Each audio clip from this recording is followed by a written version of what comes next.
Lake Malawi, and we are 3 hours late. We are on day 13 of our expedition to discover the delights of Zambia and Malawi. We've been driving all day. One of the challenges of driving through Zambia is the slow progress one makes on the roads, but nothing could have prepared me for how slow one travels in Malawi. We had arranged to meet the boat pickup to the island at 2 o'clock. It's now after 5. We've travelled today from the South Luangwa National Park, crossed the border via Lilongwe to Salima. It should have taken 3 hours. It's taken 8. It's a 15-minute ride to the lodge. Our boat driver and lodge manager Chris has to negotiate the fishing lines running out from the coast. I've been travelling with my daughter Kate. By the look of it, she's feeling pretty worn out as well. Welcome to Nancoma Island, part of the Morelli Island archipelago. It is a protected national park from the Lake Malawi National Park for Wildlife. It's also a UNESCO World Heritage Site. That I did not know. A UNESCO World Heritage Site.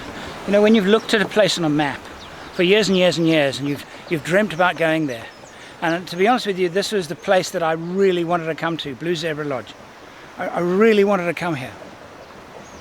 And my first meeting with Lake Malawi was nothing that I expected. It was actually quite horrible. I was terribly rushed.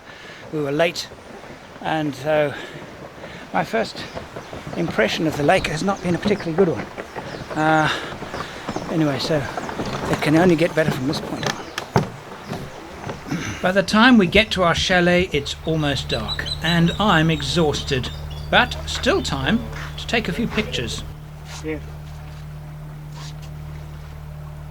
And I've discovered, in our rush to get to the boat, I've left vital equipment behind, including dry trousers.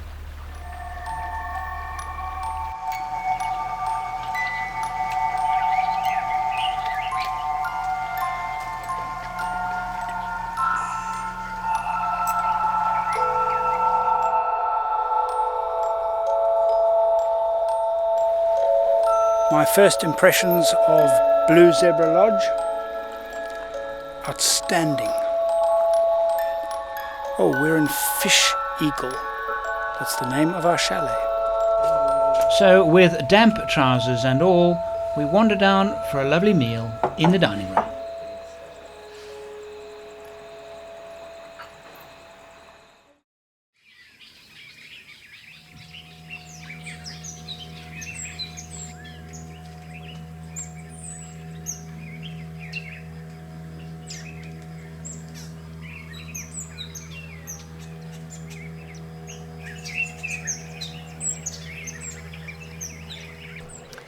Yesterday really was a typical example of how Africa is on a different time scale than everywhere else.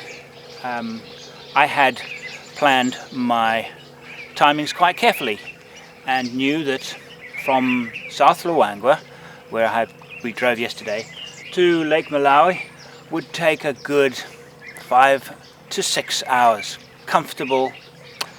Didn't turn out like that at all. It ended up being 11 hours.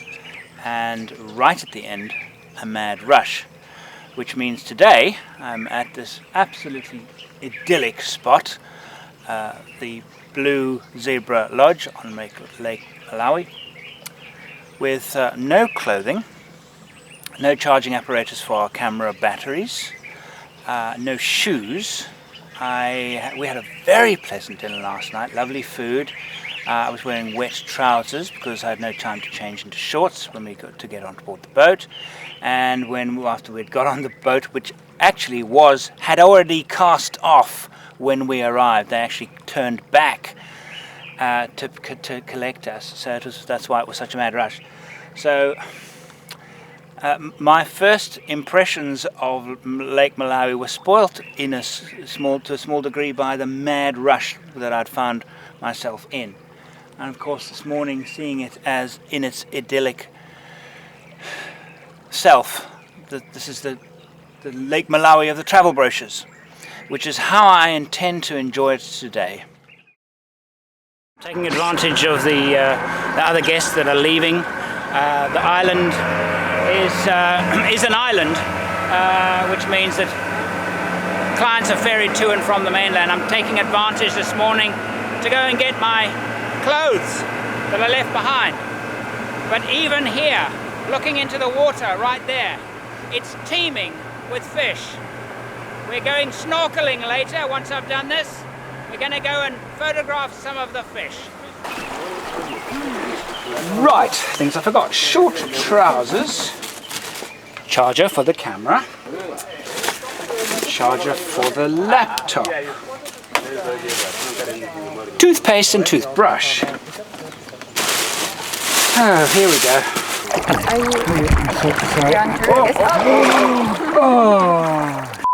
Those are my car keys.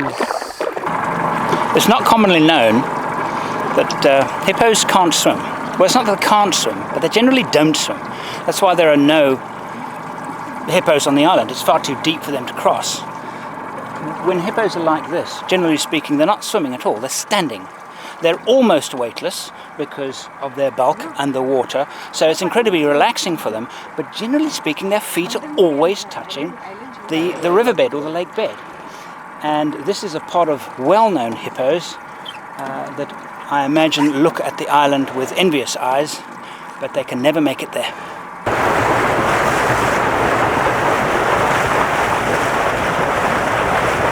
On the return journey, we met the MV Ilala. While I try and keep the camera still, the Ilala is the second ship to bear its name. Built in Scotland in 1949, it's had a regular but sometimes erratic service on the lake since 1951. It's the largest vessel on the lake and serves towns both on the Mozambique and Malawian sides. She carries 365 passengers, 100 tons of freight, and weighs in at 620 tons. Chris also takes the opportunity to give us a better look at the Marili Island archipelago. We'll be coming back to this part later to do some snorkeling. Right, mission accomplished, got everything back onto the island, except with a hitch. I was coming off the island and the returning manager wanted to say hello to me. She put out her hand, and as a gentleman I put out my hand too and dropped the keys in the water. Isuzu, I really hope you took that into consideration when you designed this, because if you didn't, we are in big trouble. Time now to get onto the water. Blue Zebra has loaned us 2 kayaks and we're off to find some fish. But not just any fish. I'm studying animal science and I'm involved in the study of the cichllids that live here in Lake Malawi, and they are endemic to these 3 islands, and we're here to find them. As it turns out, the endemic species are quite difficult to identify amongst all the other fishes. But less of a mystery is why this extraordinary place is protected. Ever since I can first remember wanting to travel, I was probably about 9 or 10. My parents bought me a book. It was called Africa, and it was really a coffee table picture book, all of the wonders of Africa. And I remember one particular image, and it was the image of Lake Malawi. And I also, when I was a child, used to collect stamps, and there was a Malawi stamp that had a yellow chichlid on it. And ever since then, I've had this desire to come to Lake Malawi, never got round to it, and now finally I'm here. And it is a tropical island in the true sense of the word, surrounded by an enormous freshwater aquarium. The water is gin clear. There are fish everywhere. It is beautiful, beyond compare. Really, really, I feel so lucky to be here, to be honest, really. And just to think that I'm actually here working, I suppose. These particular islands in Lake Malawi are unique because they're a UNESCO World Heritage Site, protected by United Nations World Heritage. The fish which we find around these particular islands won't be found anywhere else in Lake Malawi.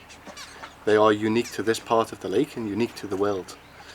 Malawi can be is great throughout the entire year. There's always something to do, whether it be the rainy season or the dry season, and it all depends what you want to do in particular. Bird watching is always at its prime during the rainy season. There's lots of lush vegetation and greenery, and birds are nesting, and it's a beautiful time of year. But if you want to dive in Lake Malawi, then it's a great time of year to dive from around about July through to around about November, out of the dry season, in the dry season, and that's when we'll have water its most clearest, and you can dive up to great depths and have great visibility. In the next episode, we'll be snorkeling in one of the best parts on the entire lake to see fish. My impressions of Malawi, everything that I hoped it would be. Not just because of Blue Zebra Lodge, which is fantastic, but the environment, the lake itself, the smiles on the faces of the people. So now what I'm going to do is I'm going to head further up north. We're going to stay at a lodge. It's about 3 hours north of here, on the edge of the lake. I want to photograph some of the people. I want to actually meet some of the local fishermen and photograph them doing their fishing, because fishing is so much part of the lake. I mean, it's what the lake means to the local people, and I want to see another side of Malawian life. I just thought I should add that all of these shots too have been shot from our chalet.